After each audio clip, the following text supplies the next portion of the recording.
This is the theBreaker.news podcast for the week of November 24th, 2024. I'm Bob Mackin, publisher of theBreaker.news and host of the theBreaker.news podcast. Welcome to edition number 371. The Breaker is your source for news, opinion, and analysis about British Columbia issues, institutions, and influencers. Later, I'll tell you how you can support The Breaker. On this edition, headlines from the Pacific Rim and the Pacific Northwest. I award a virtual Nanaimo bar to a difference maker. And on the big deal feature, the FIFA World Cup 26 comes to Vancouver in 18 months. But in one part of Vancouver, the event starts in January. That is when the heart of Memorial South Park is scheduled to close. Vancouver civic officials say it will be transformed into a temporary practice facility for teams assigned to play at BC Place Stadium in June and July 2026. But a group of South Vancouver residents wants FIFA to take a hike and go elsewhere. Meet Cindy Heinrichs and Beth Ringdahl of Friends of Memorial South Park. Plus, an update on the BC NDP cabinet. How did guest Alan Mullen and I do on our predictions for David Eby's new ministers?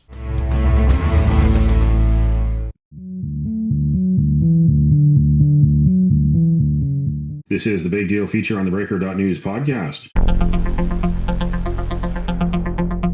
The FIFA Men's World Cup is coming to 16 cities in Canada, US, and Mexico in just a year and a half. Vancouver's BC Place Stadium will host 7 matches beginning June 13th, 2026. Here is FIFA President Gianni Infantino from 2018 and Vancouver Mayor Ken Sim from 2024. The member associations of Canada, Mexico, and USA have been selected by the FIFA Congress to host the 2026 FIFA World Cup. Thank you. We are literally hosting 30 to 40 Super Bowl equivalents in the city of Vancouver over a month-long period. You got to figure a lot of people are going to fall in love with our city when they see it.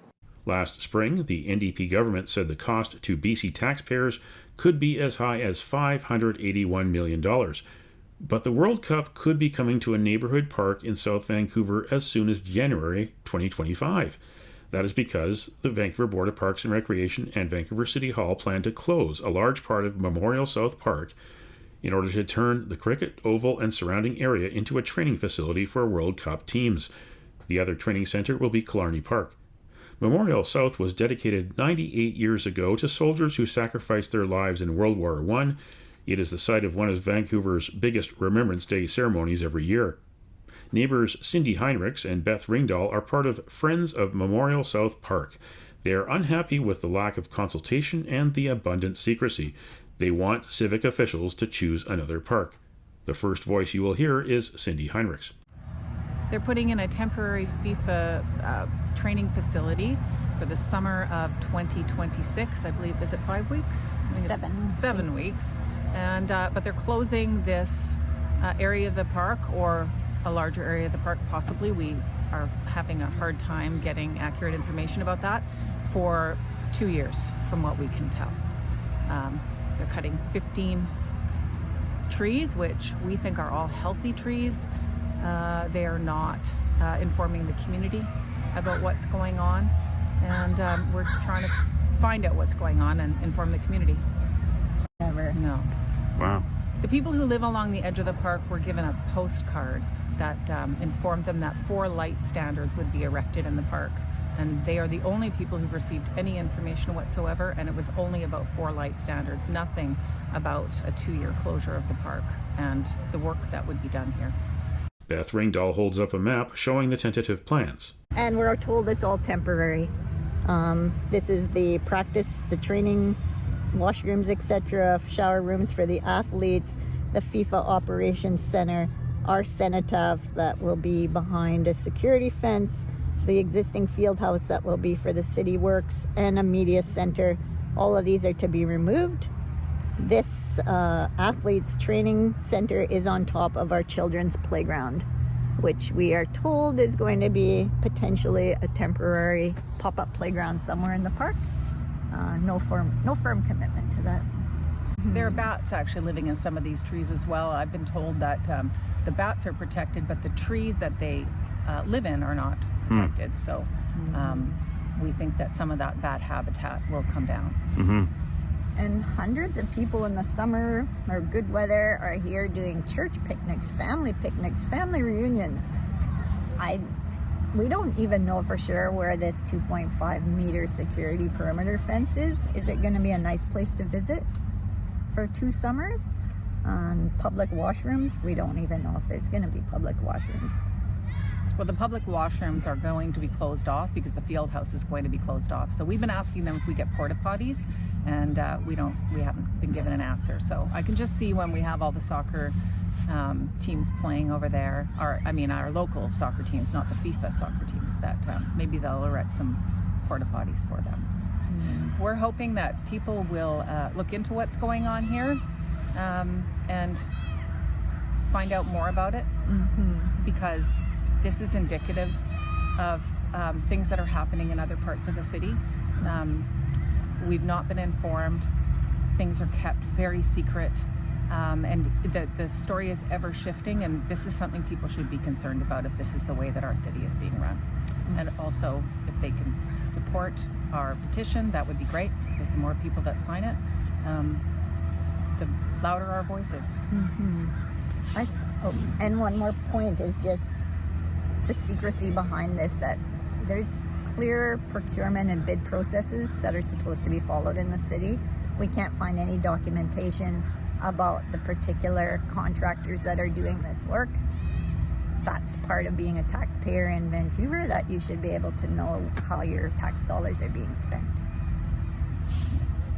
Memorial South Park is a destination for baseball, soccer, tennis, lacrosse, track and field, cricket, and kabaddi. There are outdoor fitness machines and even a pollinator meadow. I followed Beth and Cindy on November 5th around the park, where they gave pamphlets to people like senior Jan Gill. Jan Gill marvels at what the park means to the diverse community.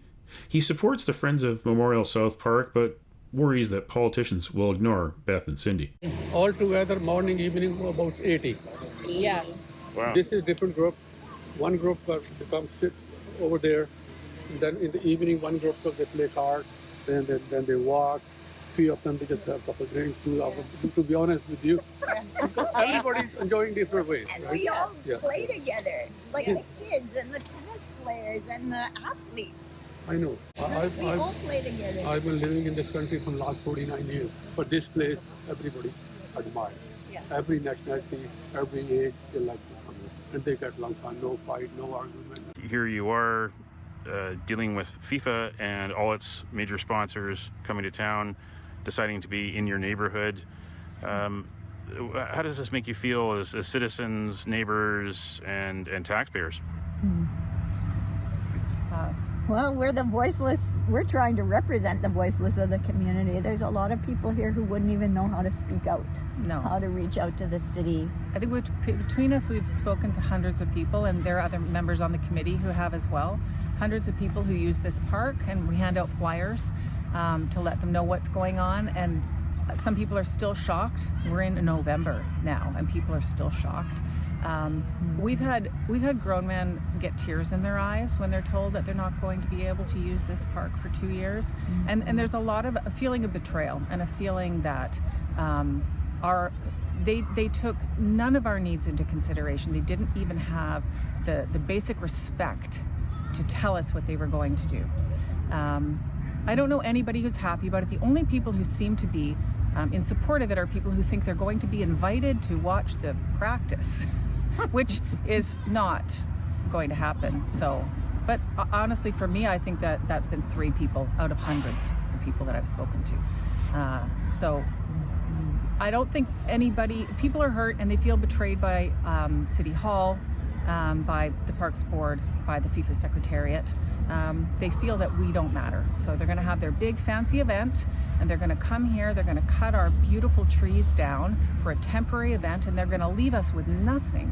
On the FIFA Secretariat website right now, it actually says that the legacy, which we were promised, in Brennan Bastiavansky actually said in an August Vancouver Sun article that there would be a legacy. There is no legacy. It actually says that now on the FIFA Secretariat website. So we're trying to inform the public, and we have a petition at change.org called Our Park, Not FIFA's Field, and we're trying to draw attention to this and get people to speak and say that this is unacceptable and they can't have their FIFA field here. Heinrichs and Ringdahl have more than 1,600 supporters on their Change.org petition. Park Board Commissioner Tom Digby of the Green Party told me that planning is taking place behind closed doors at the request of FIFA, City Hall, and the provincial government. He said he is concerned about the trees, public access to the park, and where team buses will park in 2026. By comparison, Seattle-based World Cup teams will practice at the University of Washington and Seattle University. In Toronto, there will be one practice field and one field house at Centennial Park near Pearson International Airport. Vancouver's Memorial South Park is 33 acres. By comparison, Toronto's Centennial Park is 525 acres. If you have concerns about FIFA coming to your city in 2026, I want to hear from you. Email Bob at theBreaker.news. An update after last week's edition. Guest Alan Mullen and I made fearless predictions for Premier David Eby's new cabinet ministers who were sworn in on November 18th.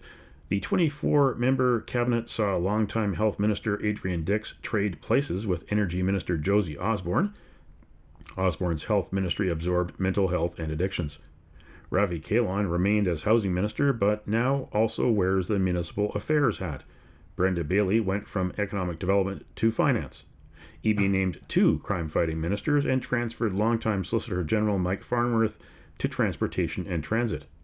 And Bowen Ma becomes the new infrastructure minister, dealing with cost overruns and late projects across the province. You can read more about the new NDP cabinet.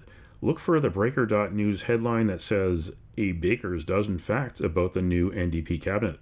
So, how did Alan and I do? Well, we got 6 picks right each. But Alan is expected to win the contest when NDP MLA Raj Chauhan returns as the Speaker. Now, listen to the highlights. Eby might consider putting Lana Popham back in.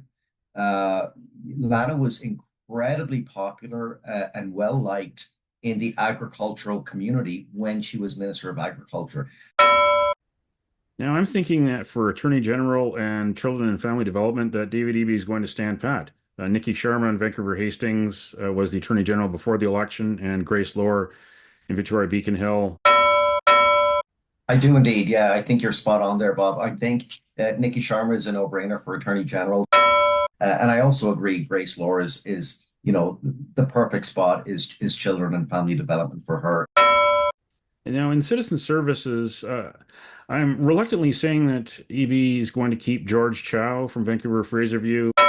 If I'm moving Ann Kang from Municipal Affairs, I think a good landing spot then for Ann Kang would be post-secondary education.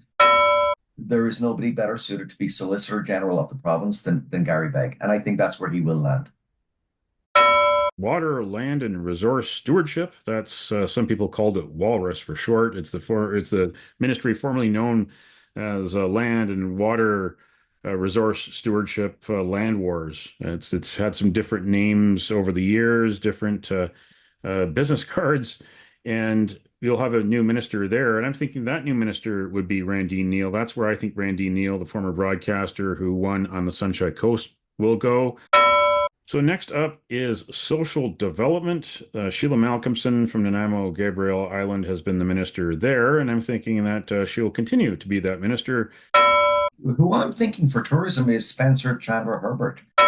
We've got a lot of projects, transportation projects, bridges, highways, SkyTrain that are late, over budget.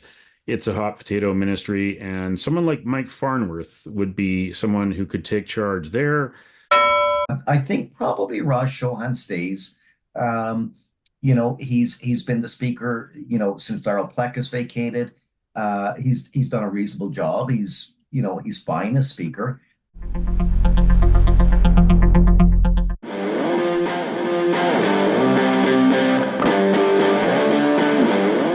Now it's time on the Breaker.news podcast for Around the Rim. We look at news headlines around the Pacific Rim.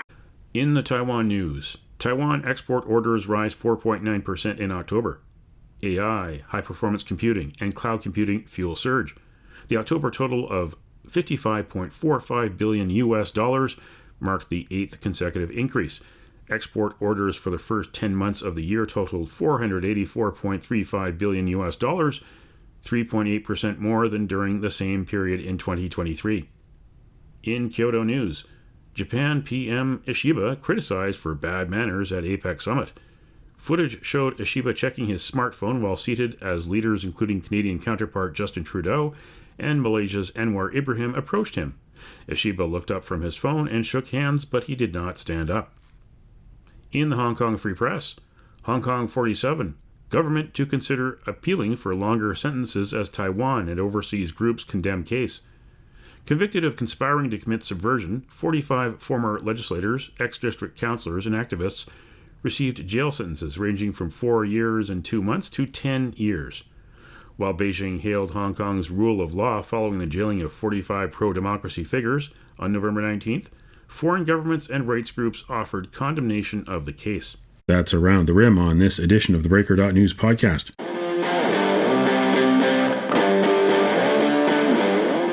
Now it's time on the Breaker.news podcast for Cascadia Calling. We look at news headlines around the Pacific Northwest. In Willamette Week, Mayor-elect Keith Wilson pledges to end unsheltered homelessness with or without support from other elected officials. The cornerstone of Wilson's landslide win in Portland is a plan to establish 2,000 nighttime shelter beds within the year. He says doing so will effectively end unsheltered homelessness and place the city back on the right track.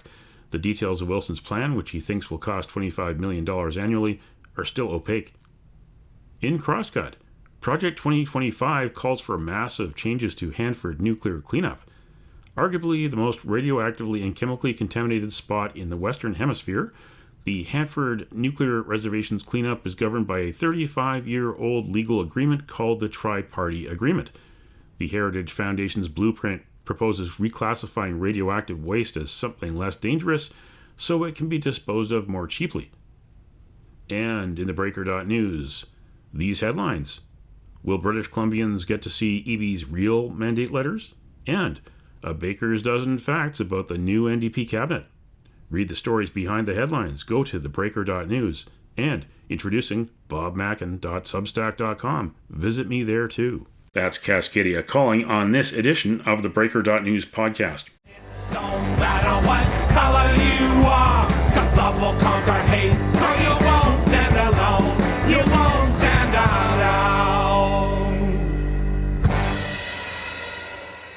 The virtual Nanaimo Bar, brought to you by Spruce Hill Contracting.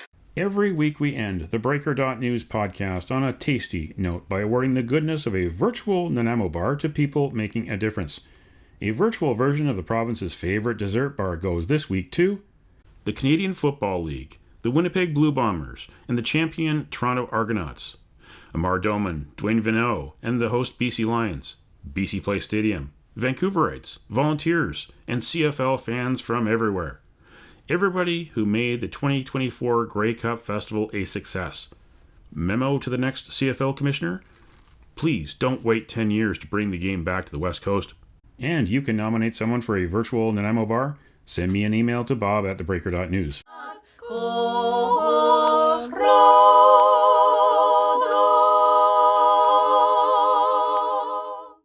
That's it for the Breaker.news podcast for the week of November 24th, 2024. I'm Bob Mackin. Thanks for joining me.